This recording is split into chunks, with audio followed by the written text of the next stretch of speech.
When it comes to eczema, the top strategy involves eating. Eczema is a classic example of an immune system disorder that shows up on the skin, much the same as psoriasis is an immune system disorder. The skin is, next to the digestive tract, the most important component of the body's defensive system. As you can imagine, the skin is constantly in a battle with the environment. It's on the outside part of the environment. It's in nature. The divine force has set up a system where the body's army defense department will be located to a large extent on the skin. Next to the digestive system, most of the army, most of the defense department is in the skin. So when you have some kind of attack, something that's going on that's activating the immune system, you're very likely going to end up with some kind of skin reaction like eczema or psoriasis. So first and foremost, you got to associate the breakouts, the eczematic breakouts, with specific kinds of foods. The most likely suspects are going to be, as I'm sure you've heard me say a million times, dairy, eggs, grains of all kinds, not just gluten. Don't even say the word gluten. It's grains of all kinds. There's lots of things in grains. We talked at length a couple months back about lectins, which are gluten-like substances that are found in all grains. It doesn't matter if they're gluten-free. All grains, dairy, grains, eggs, legumes, which include peanuts and soy.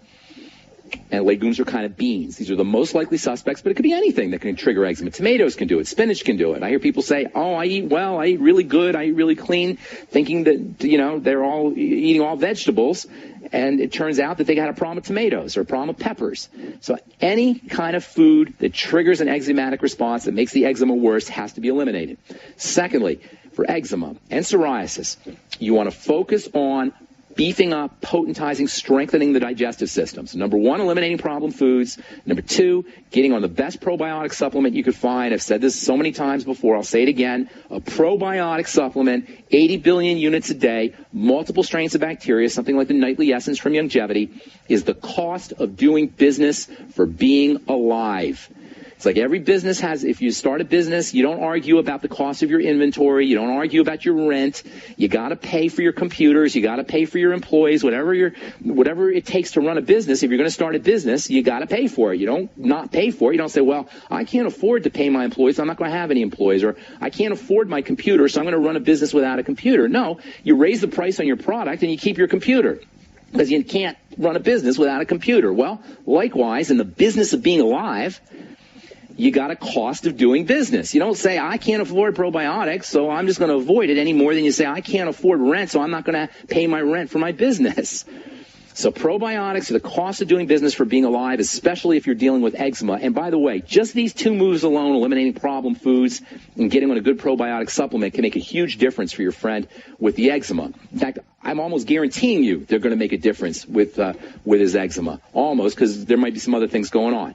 Now, in addition to probiotics, you want to make sure he's using apple cider vinegar. You want to make after meals, and you want to make sure he's taking digestive enzymes. Digestive enzymes between meals and digestive enzymes after meals or with his meals. Between meals, they can have a wonderful anti-inflammatory property, and eczema is partially related to inflammation in the skin. So, apple cider vinegar, digestive enzymes, lecithin, probiotics. You can throw in the Z-radical. You can throw in bone soup, eating less food. These are all strategies for supporting the digestive system.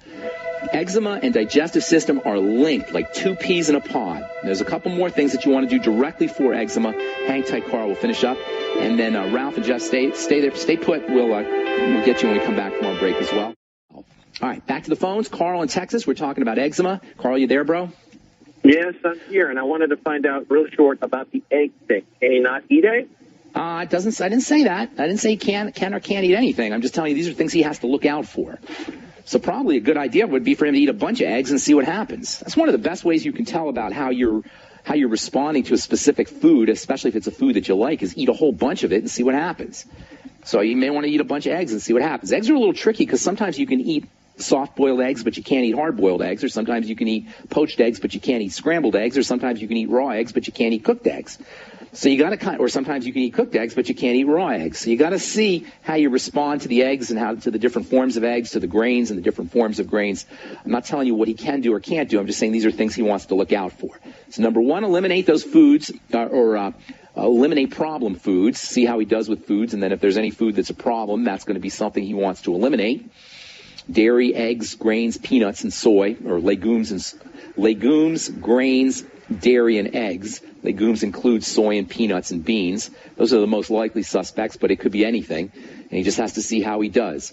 Probiotics, digestive enzymes, apple cider vinegar, the glucogel caps, lecithin, Z-radical, bone soup. These are all strategies for building the digestive system. If he already knows he's got constipation or diarrhea or loose stools or cramping or bloating, which he probably does know he has, then kind of look to see which one of these supplements helps alleviate these digestive symptoms. The bottom line of what I'm trying to say here is focus on the digestive system for eczema or psoriasis. That's number one.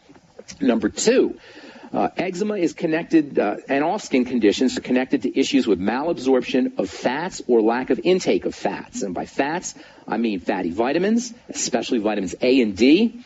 20,000 international units of vitamin A is a good supplement for eczema and psoriasis. Eczema is kind of like psoriasis, except it's the mirror image of psoriasis. Eczema is when skin cells are not growing correctly. Psoriasis is when skin cells are growing too fast. So an eczema plaque looks like pink and sort of raw because the skin cells are not growing fast enough or not growing appropriately enough. And psoriasis looks like plaques where your skin cells are growing too much. They're like mirror images of each other, but they're both very similar in terms of their causes. So focus on fats and fatty vitamins. Vitamin A, 20,000 international units a day.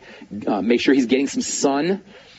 Or he can use fish oil to get his vitamin D or even vitamin D supplements, although I'm not a big believer in the vitamin D supplements. It's much more efficient to help your skin make its own vitamin D in response to the sun.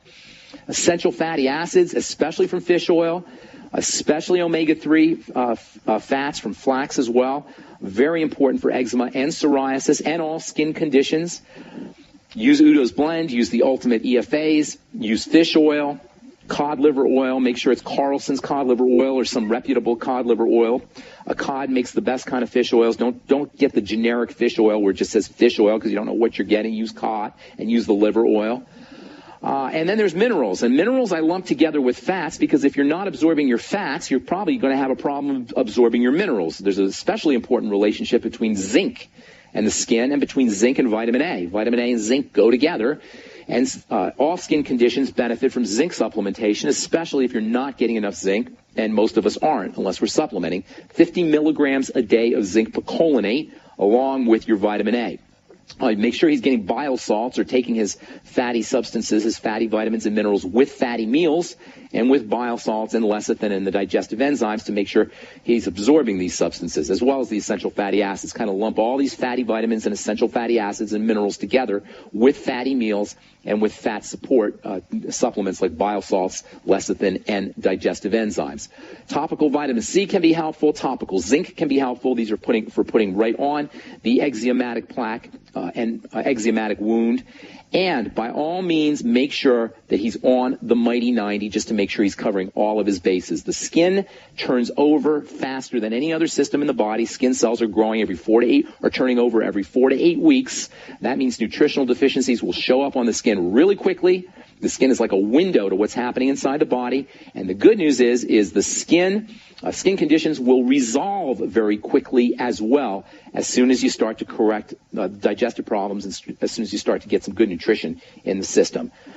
Carl, my friend, if he does everything I just said there, I can almost guarantee you, 99% guarantee that he's going to notice results really quickly within 1 or 2 days probably, but certainly within a week or so.